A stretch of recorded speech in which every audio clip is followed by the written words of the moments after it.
So the next disorder of fat malabsorption is intestinal lymphangiectasia. तो post mucosal absorption of fat में क्या हो रहा था, long chain fatty acid chylomicrons में बनता है, और ये जो काइलोमाइक्रोन्स हैं इनका ट्रांसपोर्ट होता है वाया द लिम्फैटिक्स, ठीक है।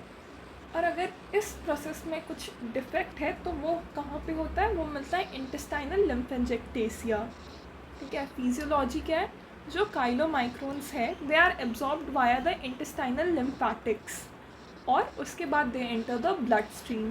काइलोमाइक्रोन्स पहले इंटेस्टाइनल लिम्फैटिक्स में एब्जॉर्ब होते हैं and then they enter the blood stream. Etiopathogenesis, तो intestinal lymphangiectasia can be primary मतलब कॉन्जेनाइटल होगा, ठीक है। इट कैन बी सेकेंडरी मतलब लिम्फ नोड का ऑब्स्ट्रक्शन हो गया है, लिम्फ नोड का ऑब्स्ट्रक्शन हो गया है जो कि लिम्फोमा या क्रोन्स डिजीज़ में मिल सकता है, ठीक है। तो यहाँ पे क्या होगा, लिम्फैटिक प्रेशर इंक्रीज़ हो जाता है जिसके कारण लूमेन में एक्सुडेशन होगा, ठीक है। और प्राइमरी मतलब कॉन्जेनाइटल, जो लिम्फैटिक्स है वो डायलेटेड होंगे, डायलेटेड लिम्फैटिक्स के कारण प्रेशर इंक्रीज़ होगा and there will be exudation in the intestinal lumen. तो इंटेस्टाइनल लिम्फेंजेक्टेसिया दो टाइप का हो सकता है, या तो प्राइमरी या सेकेंडरी। प्राइमरी मतलब कॉन्जेनाइटल होगा, इसमें जो लिम्फैटिक्स हैं वो डायलेटेड होते हैं जिनके कारण प्रेशर ज़्यादा होता है और उसके कारण एक्सुडेशन होता है लूमेन में। सेकेंडरी में लिम्फ नोड का ऑब्स्ट्रक्शन होता है जो कि कहाँ मिलता है, लिम्फोमा या क्रोन्स डिजीज़ में सेकेंडरी मिलता है, ठीक है। यहाँ पे लिम्फैटिक प्रेशर ज़्यादा होता है जिसके कारण लूमेन में एक्सुडेशन होगा। Clinical presentation of intestinal lymphangiectasia, so it is a protein losing enteropathy, it is a protein losing enteropathy, ठीक है। प्रोटीन लूजिंग और हम लोग को कहाँ पे मिलता है, सिरोसिस में मिलता है, लिवर डिजीज़ में मिल सकता है, किडनी डिजीज़ के कारण प्रोटीन कम होगा, ठीक है। अगर लिवर डिजीज़ है तो एल्बुमिन कम बनेगा, ठीक है, प्रोटीन का सिंथेसिस कम होगा तो प्रोटीन कम होगा। किडनी डिजीज़ है तो यूरिन में प्रोटीन ज़्यादा होगा, ठीक है। बट ये जो इंटेस्टाइनल लिम्फेंजेक्टेसिया है this is a protein losing enteropathy. Enteropathy मतलब स्मॉल इंटेस्टाइन में कोई प्रॉब्लम है जिसके कारण प्रोटीन लूज़ हो रहा है, ठीक है। It is a protein losing enteropathy. Intestinal lymphangiectasia में जो प्रोटीन है that is being lost and it is a protein losing enteropathy. Protein कम है मतलब हाइपोएल्बुमिनीमिया होगा। यहाँ पे हाइपोएल्बुमिनीमिया के साथ साथ हाइपोग्लोबिनीमिया भी होता है, ठीक है, दोनों होगा। एल्बुमिन भी कम होगा, ग्लोब्युलिन भी कम होगा। एल्बुमिन भी कम होता है और ग्लोब्युलिन भी कम होता है इंटेस्टाइनल लिम्फेंजेक्टेसिया में। एल्बुमिन कम होगा तो इडेमा और एसाइटिस मिलता है, ठीक है।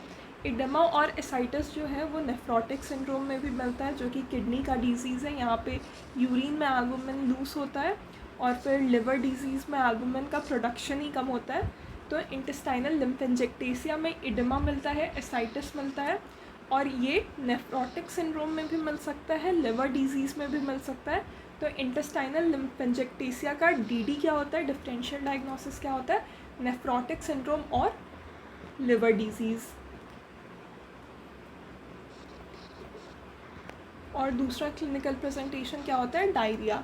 तो इंटेस्टाइनल लिम्फेंजेक्टेसिया में क्या मिलेगा, एक तो प्रोटीन लूजिंग एंटेरोपैथी है ये, ठीक है, इसका डीडी हो गया, नेफ्रोटिक सिंड्रोम या लिवर डिजीज़, और इसमें डायरिया भी मिलता है। इन्वेस्टिगेशंस में क्या है, इसका जो स्पेसिफिक टेस्ट है that is faecal α1 antitrypsin, this is the specific test, ठीक है। तो स्टूल में α1 एंटीट्रिप्सिन ज़्यादा होगा because it is a protein losing enteropathy. तो faecal α1 antitrypsin test will be high, मतलब फीसस में α1 एंटीट्रिप्सिन का जो अमाउंट है वो ज़्यादा है and this is specific test. CT scan में क्या मिलेगा, wall thickening of the small intestine, और यहाँ पे हम वीडियो कैप्सूल एंडोस्कोपी भी कर सकते हैं, ठीक है। तो इन्वेस्टिगेशंस में 3 चीज़ें हैं, स्पेसिफिक टेस्ट जो है that is faecal α1 antitrypsin, CT scan में वॉल थिकनिंग मिलेगा, ठीक है, और यहाँ पे वीडियो कैप्सूल एंडोस्कोपी कर सकते हैं। मैनेजमेंट क्या है, मीडियम चेन ट्राइग्लिसराइड डाइट देंगे, मीडियम चेन ट्राइग्लिसराइड डाइट, ठीक है। तो इंटेस्टाइनल लिम्फेंजेक्टेसिया में किसका डिसऑर्डर है? फैट मैल एब्जॉर्प्शन है ये, ठीक है। और जो मीडियम चेन फैटी एसिड होता है, they do not require micelle formation, ठीक है। ये स्मॉल इंटेस्टाइन में ही एब्जॉर्ब होता है, पर इसके लिए वो सारी चीज़ें रिक्वायर्ड नहीं होती है, मिसल फॉर्मेशन वगैरह रिक्वायर्ड नहीं होता है। तो इसलिए मैनेजमेंट क्या है कि मीडियम चेन फैटी एसिड वाला डाइट देंगे जो कि कोकोनट में मिलता है, ठीक है।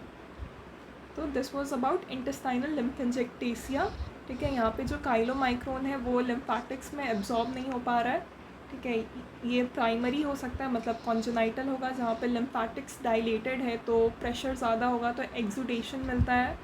सेकेंडरी मतलब सेकेंडरी में लिम्फ नोड ऑब्स्ट्रक्शन होगा जो कि लिम्फोमा और क्रोन्स में मिलता है, ठीक है। यहाँ पे लिम्फैटिक प्रेशर ज़्यादा होगा तो लूमेन में एक्सुडेशन हो जाएगा। क्लिनिकल प्रेजेंटेशन क्या होगा? It is a protein losing enteropathy. यहाँ पे एल्बुमिन कम होगा, ग्लोब्यूलिन भी कम होगा, जिसके कारण इडमा और एसाइटिस मिलता है। इसका डिफरेंशियल डायग्नोसिस क्या होता है? नेफ्रोटिक सिंड्रोम और लिवर डिजीज़। दूसरा क्लिनिकल प्रेजेंटेशन क्या है? डायरिया।